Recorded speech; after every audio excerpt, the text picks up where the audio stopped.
There is an endless sea of podcasts about entrepreneurship. Talking about it, but not living it. We live it every day.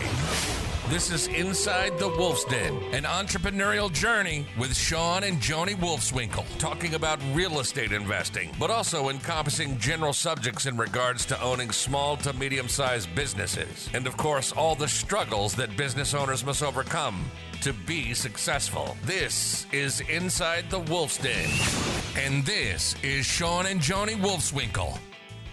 Welcome back to Inside the Wolf's Den. My name is Shawn Wolfswinkle. Hey everyone, I'm Joni Wolfswinkle. Hope you're having a great week. Yes, I hope you have a lot more energy than I do today. So you're going to have to carry us through this. But it's been a challenging week. That's what 2020 is all about, full of challenges. It seems like I say that every episode. It's okay though. We just pick ourselves up and keep going, right? Exactly. So definitely, when I have conversations with people and like one-on-one strategy sessions and stuff, it's just like that seems to be there's so many challenges this year. Yeah. So many things that you just never encountered. Yeah, and I think a lot of it's change, like we have to embrace the change. It's not going to be how it used to be, and that's okay. You just have to adapt. Yeah, embrace the suck. Mm-hmm. So. Embrace the suck. But on that note, I just think I wanted to share something, and I don't know what everybody's going through out there, and I hope if this isn't for you, then you don't have to listen to it. But if it is, I just it's been challenging for myself. Even as we're recording this, we're preparing for a hurricane to come to our region, where you got. Obviously COVID and the pandemic, and you got just all these challenging times and additional stress that you maybe weren't prepared for, or on top of everything else in life. And it just, it's been tough. It's been, you can't travel, you're home more, so you're around indoors with your family more. There's just constant like stress, and you can't travel to do anything about it. You can't. I think a lot of it too is distractions, like there's just constant distractions. But we prepare ourselves, and, I know a lot of our staff listens to this podcast, and we have to be the leaders and set the example for them as well. I agree. And what I was getting at was those people that, if there's anybody out there struggling and hurting right now, I think just know that you are special, that you are worthy. Mm-hmm. And, if you need somebody to talk to, you're welcome to reach out to me. I'd be happy to, have a I'm not a therapist or anything, but I'd be happy to be a friend and just be an open ear. So if you're hurting, just know that there's somebody out there that will help you get through it. And, you are worthy to be here on earth. So just thought I'd share that. Yeah, well said. Well, today we're going to talk about, rental real estate. And so this is a topic that we've been, is the core around everything. Business, Everything but our plumbing company that we own. But even within that, it's the plumbing company services our rental properties. Right. So it still involves in that. But so, that's the premise behind our companies. And so we wanted to talk to you a lot about rental real estate today, why you and I personally believe heavily in our, we use it as an investment vehicle for ourselves, and why we back it so much. Correct. So. Yeah, if you look back at some of the podcasts earlier on, our story, we started at 19 years old, so I think we bought our first rental property around that time, and so it's definitely, we've had some, challenges throughout that process, and learning experiences, but it's all in all, it's been great. Yeah. So, if you really study, wealth and people that have accumulated a lot of wealth, a lot of them hold their wealth in real estate, or they've made their wealth in real estate. Mm-hmm. So I think it's an important vehicle, and it's something to talk about. So just, you had some notes. What did you, why, before we get into the actual types and how to do it and all that, talk about like the mindset and some of the stuff behind it. Well, I think it's important that, if you're married, or you have a partner, you're in a relationship, I think it's important that you and your spouse and your significant other are on the same page when it comes to investing in real estate. I mean, I think we get that a lot, where we get couples that are just, maybe the husband's into real estate investing, but then the wife isn't, and then it just creates problems, right? I mean, we were there at one time. I remember, when we first started out in real estate, and you were watching these infomercial shows and spending all your college money on all these courses, and I'm like, what the heck are you doing? Yeah, so I had to quickly, get with you and create that vision, which I think that's the next step as well, is creating a vision for your family, and what that looks like for you. And, some of the questions that you might want to be asking yourself is, what's your why? Why are you investing in real estate? And when we started, it was, we wanted to create a business. We wanted to flip houses to create cash, but our why today is a little different. And, we are looking for retirement, and that's what our rental properties are going to do for us, right? Also, another question you could be asking is, what kind of life do you want to design for yourself, right? When do you want to retire, and what does retirement look like for you? So these are some questions that you can be asking yourself. And I think, I had a good conversation with the client earlier today, and for him, it was, he's aging retirement years, and he's 6 years away. And yes, he has a decent stock portfolio, but he was looking into buying rental real estate to diversify, but also to just to reassure or re-strengthen his portfolio, so that he made sure, if something happened in the stock market or something, he had that extra cash flow and wealth and property value that he could sell, or he could live off the cash flow just in case he needed to. And then if nothing else, if he doesn't need it, it's legacy wealth that he can pass it on to his kids and his children's benefit. Yeah. So, and you see that a lot. You see, a lot of real estate passing on from, heirs, and a lot of times it's not in a good situation, because they're banking on that, but there's also, it does create that legacy wealth and helping. And I think if you teach your kids about how to, why you're investing in real estate, and get your children involved, and letting them see the cash flow, and them managing it, and them seeing the monthly reports, they start to understand it and start to comprehend why you're doing it, what you're trying to accomplish, and then they'll build on that portfolio once you pass. I agree. So the first step, creating a vision for yourself, and then setting the goals, and my SMART acronym, being specific with them, measurable, attainable, realistic, and then, put a date on it. Yeah. So. Awesome. So some of the real estate investments that you can get involved in are, there's obviously single family homes, which is something that we specialize in, multifamily, which, we specialize in small multifamily units. So probably like under 40 units. And then there's obviously commercial, larger multifamily projects, land, parking lots, mobile home parks, Airbnbs is another one. And we're not going to get into all those. There's a lot of ways to make money in real estate, and we're going to just focus on like single family or small apartment complexes. Yeah, and I think it's important that you find your niche as well. I mean, because we've done it all. We've done the multifamily. We've done the single family. We own a self-storage complex and commercial buildings. So you really have to find what your niche is. And I think after all these years of 20 years of investing, single family was our niche. We got really good at doing single family. Correct. And no matter where whatever area you focus in, like you said, just get really focused, specialize in it, and then and become an expert in it. Right. And that's what we've done. And and we invested in we still own a lot of different types of these, but really we're experts only in single family and multifamily. Yes. And then from there, as far as our investments and focus, we have invested alongside of our clients. So we're investing in single families and multifamilies and got a nice rental portfolio. But why are we focused in that? Why are we, that was our niche, that was our retirement. Why are we not taking all our money and putting it in the stock market? Again, it's because we're experts in this industry. It's the focus of our business. We don't understand probably stocks and bonds and insurance vehicles.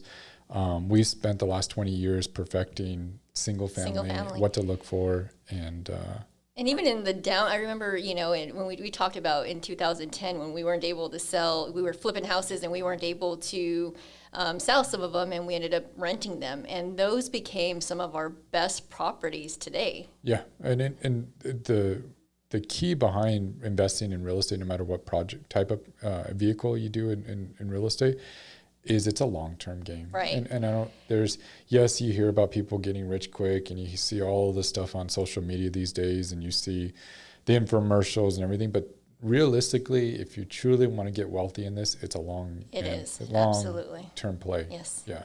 And like Joni said, is some of our best deals that Joni and I have done, we've traded up into larger projects and commercial buildings and stuff. There were some properties that we were probably overvalued. We owed more on the property than what it was worth at that time, but we just rented it, held it for 15 years, and then we've seen those properties double in value. We paid down the mortgage over that period of time, and that's where we've created our true wealth. Absolutely. Yeah. So again, it's a long-term play. This is very slow. You're not going to get rich quick, and know that going into it. So when you're talking about your strategy and working with your spouse, understand that they're going to be comfortable, unless you have extra money just sitting aside and you want to pull it out and use that. But typically you're going to use debt to acquire the property. So you and your spouse or significant others got to get comfortable with taking on more debt. Right. And there's going to be expenses when it comes to, and I think we're going to do that next episode on the property management side. So, they got to get comfortable with that as well, as they have to invest some money in it. Correct. And know that it's good debt. And I think when I very first or early in my real estate career I got into the Rich Dad, Poor Dad books by Robert Kiyosaki. Right. I think those are great reads. I think those are great higher level concepts. And so definitely, if you haven't read it, I would definitely recommend, just to get the scenario of investing in real estate and why, and focus on it. But yes, it's taking advantage of good debt to acquire assets, then the tenants will be paying for that debt. So it's not like you're coming out of your own pocket, like your home mortgage or something like that. Right. We love it because, number one, like we said, we can leverage it, is why we like it so much. We do take advantage of leverage to acquire our assets, and then we work on paying that down. It's insurable, so we are able to insure our assets. So, we have hurricanes approaching us, and that's always a threat. And I know which we've been there, done that. I remember having a property that I think during Hurricane Ike, where the hurricane was coming through, and a tree fell in it. We got a new roof out of it. Probably needed it anyway. Yeah, I mean that happens, but it happens. We had prepare for it. We had a tree fall in Hurricane Ike. A tree just went right through the middle of the house, we rebuilt it. The insurance paid for it. We got a new roof, and it's all insurable. So it still holds its value, and you don't lose any of your wealth through that. So that's why we like it. We can insure against vandalism, theft, natural disasters. And then the next thing is cash flow. Yeah. So we like the monthly cash flow. Joni and I are, we're at a stage in our lives where we don't need the cash flow. So, we choose to use that cash flow to either reinvest into and acquire more properties, or we reinvest to pay down. Yeah. So, we don't have to live off the cash flow right now, but at some point we probably will need to. And appreciation. Yeah. We take it exactly. We've done where we've seen our greatest wealth created has been through appreciation and debt pay down. Right. And so, we don't, you don't bank on appreciation because that's more speculation. So if you're investing in buying a property and hoping that in 6 months it's worth, 30 or 40,000 more, there's a lot of people that lost a lot of money that way. So that's not, yes. You don't buy off speculation. Yeah. You're not just banking on that. You're still you make good fundamental principles that the cash flow's got to pay for the debt service and have repair allowances and vacancy allowances. You got to be able to cover all the expenses on the home. And then, we hope that the home appreciates over time, which historically it should, with the government the way they're spending these days, especially to get through the pandemic and everything like that, you can assume that we're going to have inflation, and increased inflation, which again, real estate's one of those investment vehicles that keeps up with inflation. So again, as that's happening and the value of the dollar is lowering, your assets are appreciating and you're building more wealth. Depreciation. So, getting and just to preface this, we're not accountants or attorneys, so please seek legal or professional advice before doing all this. But, Joni and I are able to take advantage of cost segregation on our rentals. So years that we have a lot of earned income from our companies, we use our rentals to cost segregate, right. Where we're able to write off quite a bit of money off our taxes. And so that really has helped us over the years. And then you can also, if you pay down them over time, you can refinance them and pull money out tax-free, which is another strategy that a lot of people take advantage. So say you don't want to have free and clear rentals, and you want to have a mortgage against it, you can always pull that money out to go and invest in other vehicles. And the nice part about real estate is especially right now in today's times, you can get very low interest rates secured against real estate. So it's one of those investment vehicles where it's very banker friendly, and you can take advantage of very, very low interest rates that, if you're either to purchase the property or to refinance and pull money out and then use that to reinvest and grow your wealth that way.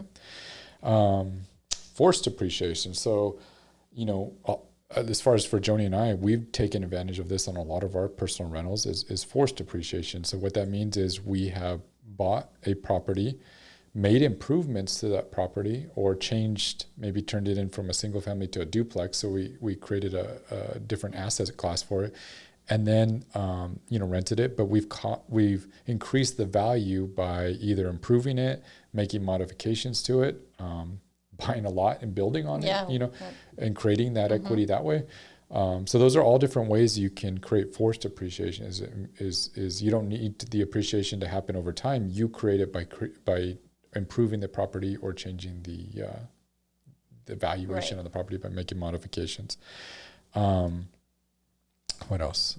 There's options for selling, when you're ready to sell and liquidate the assets. The nice part about real estate is you're able to sell either to other investors, or what we love to do, especially in the single family and small multi-unit market, is we can sell to homeowners. Right, and that's why I like single families is, and we tell our investors all the time, if you need to get out, you can get out with, putting it on the market and either selling to a homeowner or an investor. Correct. And the nice part about selling to a homeowner is you can sell it to them at full retail value, and usually there's emotions tied to it. Yes. So the nice thing about real estate is it gets, especially when homeowners, there's an emotional attachment, where other investment vehicles, maybe like gold or all that, there's no, unless they're wearing the gold chains or something, there's no emotional, attachment to the property. So where in homes, they're living there, it's going to be their home. They may pay more because of the street it's on, or they may pay more because they love the pool or the beautiful kitchen or whatever, and so you get this emotional attachment. Yeah. Even our residents, they've been residents for years, and they're finally able to buy a home, and a lot of them end up purchasing the home that they were renting. Correct. Yeah. Another point is we love the idea of retiring on cash flow from real estate, and the nice part is it's kind of, like investing in stocks, or if you're having to withdraw from those, you're going to be depleting your, unless you're just living off the interest. But with rental property, you can live off the cash flow, and the value of your home never goes down. So it's like it just keeps printing out money once it's paid for, and you can live off the cash flow that way. It's great an asset for estate planning and and tax planning. So you can do 1031s out of it. So if it's appreciated really well, which we have a ton of clients in like California. For example, they'll sell a home that has appreciated or doubled in value over the last several years, and then they take that and buy property here. So they can do a 1031 tax exchange. They defer paying the taxes until they sell the next property. So, seek counsel on that. There's reach out to us. We can give you several recommendations for 1031 agents. But that's another way to take advantage of estate planning. They can put it in a trust and then have your kids be the beneficiary of the trust, and they don't have to, pay taxes until they start taking distributions or selling off some of those assets or taking money out of the trust. So real estate's a great vehicle for, all those different reasons we just stated. Right. So And let's talk about some of the things that we look for when purchasing rental properties. So I think the first thing is neighborhoods. I mean, for you and I, we predominantly look in, owner-occupied neighborhoods, that magic 80-20 rule, right? Where there's 80% homeowners, 20% residents. I think we do that because when we're ready to sell, chances are we're going to be able to sell in a predominantly owner-occupied neighborhood. correct. So, and then of course, schools is important. Yes, you are buying for cash flow, but again, when you are ready to sell, it's important if you're in a good school district. Correct. 'Cause that's what homeowners are looking for their kids and all that. So you're always thinking downturn and downline, like who is going to be, yes, you're buying for cash flow and assets that's going to appreciate, but then you're looking at where am I also going to sell? Who am I going to sell this to down the road? And Absolutely. so you're looking at that. Yeah, and job markets, locations where there's growing employment opportunities, which attract more residents. And I think this point, if you're looking to invest in other states outside of where you live, that's crucial. Yeah, you got to see employment growth and population growth. Absolutely. Because those are you want to invest in a market that is growing, and wherever the jobs are going, that's where people are going. Right. So the people that need homes. So always be looking for that when you're investing out of state. Yep. And then amenities such as parks, restaurants, gyms, things where people are spending most of their time at. Future development, if there's a lot of construction going on, that's a good sign of growth as well. Number of listings and vacancies. If it's, there's a lot of vacancies out there and a lot of listings, and could be a declining neighborhood. Correct. Right. Average rents. Are you bringing enough income in to, pay your mortgage, your taxes, your insurance, and you have the extra cash flow as well that you're looking for. Correct.